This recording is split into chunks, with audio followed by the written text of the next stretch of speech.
Assalamualaikum warahmatullahi wabarakatuh. Apa kabar sahabat-sahabat Ustazah hari ini? Semoga jawabannya selalu kompak dan semangat, yaitu Alhamdulillah, luar biasa, semakin semangat, Allahu Akbar. Hari ini kita akan belajar materi SBDP kelas 5, tema 2, subtema 3 mengenai ciri-ciri gambar cerita. Sebelum memulai materi pelajaran hari ini, marilah bersama-sama kita membaca basmalah. Bismillahirrahmanirrahim. Nah, sebelumnya kita juga sudah pernah ya sahabat Ustazah membahas mengenai gambar cerita. Nah, untuk sahabat Ustazah yang belum mengerti, boleh silahkan lihat di video sebelumnya, yaitu mengenai gambar cerita. Dan silahkan Ananda buka linknya di kolom deskripsi di bawah ini ya. Nah, untuk sedikit mengulang, Ustazah akan membahas sedikit mengenai gambar cerita. Gambar cerita. Gambar cerita adalah gambar yang saling berkaitan antara gambar yang satu dengan gambar yang lainnya, hingga membentuk sebuah cerita. Gambar cerita memiliki fungsi sebagai berikut. Yang pertama, untuk memperjelas alur cerita. Yang kedua, menyampaikan pesan dengan lebih mudah kepada para pembaca. Yang ketiga, untuk menarik minat para pembaca untuk mau membaca gambar cerita tersebut. Yang keempat, menambah nilai estetika atau keindahan. Ada banyak sekali contoh gambar cerita, tapi di sini Ustazah akan memberikan beberapa di antaranya ya sahabat Ustazah. Yang pertama yaitu cergam atau cerita bergambar. Contohnya seperti ini sahabat Ustazah. Dan yang kedua adalah komik. Contohnya seperti ini. Cergam dan komik memiliki kesamaan, yaitu gambar-gambar yang ada memiliki urutan jalinan waktu untuk menyampaikan pesan atau cerita. Sedangkan perbedaannya, cergam memiliki gambar yang berfungsi sebagai pelengkap cerita, sedangkan gambar pada komik bertujuan untuk menceritakan peristiwa atau cerita itu sendiri. Contoh gambar cerita yang ketiga yaitu karikatur. Karikatur adalah gambar cerita yang melebih-lebihkan objek aslinya. Contohnya seperti ini. Yang keempat adalah poster. Poster adalah gambar yang disertai tulisan yang berguna untuk menyampaikan iklan, pesan, atau ajakan terhadap masyarakat. Contohnya seperti ini ya sahabat Ustazah.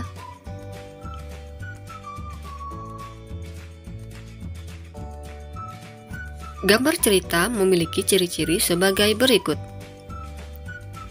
Ciri yang pertama yaitu berisi gambar dan tulisan. Jadi setiap gambar cerita memiliki tulisan dan pasti ada gambarnya ya sahabat Ustazah. Ciri yang kedua yaitu memuat lebih banyak gambar daripada teksnya. Nah, gambar pada gambar cerita lebih dominan ya sahabat Ustazah dibandingkan teks atau tulisan tersebut.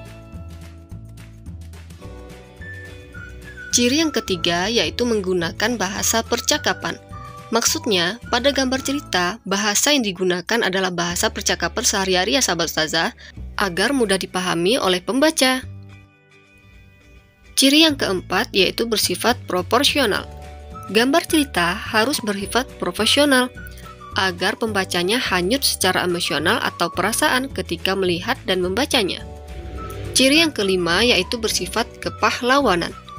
Nah, isi dari gambar cerita yang baik cenderung menonjolkan sifat kepahlawanan. Ciri yang keenam yaitu terdapat penggambaran watak pada cerita tersebut. Penggambaran watak harus jelas untuk mempermudah pembaca memahami karakteristik tokoh yang ada pada gambar cerita tersebut.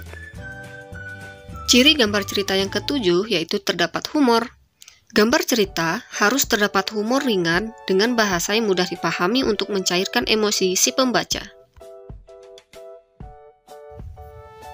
Berikut ini adalah langkah-langkah untuk membuat gambar cerita.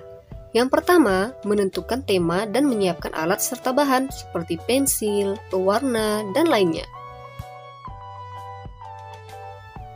Langkah yang kedua yaitu membuat sketsa gambar. Contohnya seperti ini.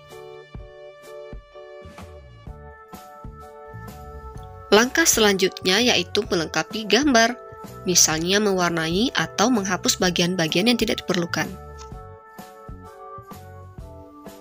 Untuk mewarnai gambar diperlukan beberapa teknik.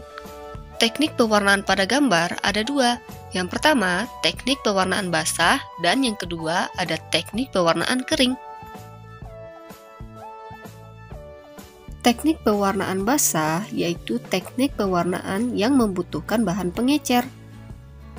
Contohnya, cat air yang membutuhkan bahan pengecer seperti air, kemudian cat minyak yang membutuhkan bahan pengecer seperti minyak, dan tinta bas yang membutuhkan bahan pengecer seperti air.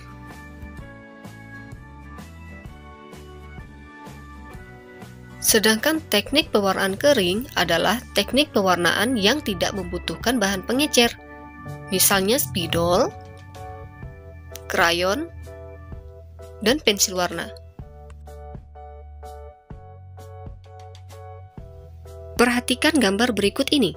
Berikut ini adalah contoh gambar alat-alat yang diperlukan untuk teknik pewarnaan basah maupun kering.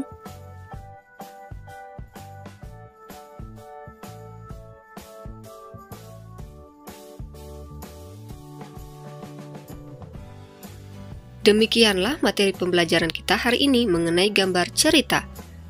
Untuk evaluasi, cobalah Ananda jawab soal kuis berikut ini.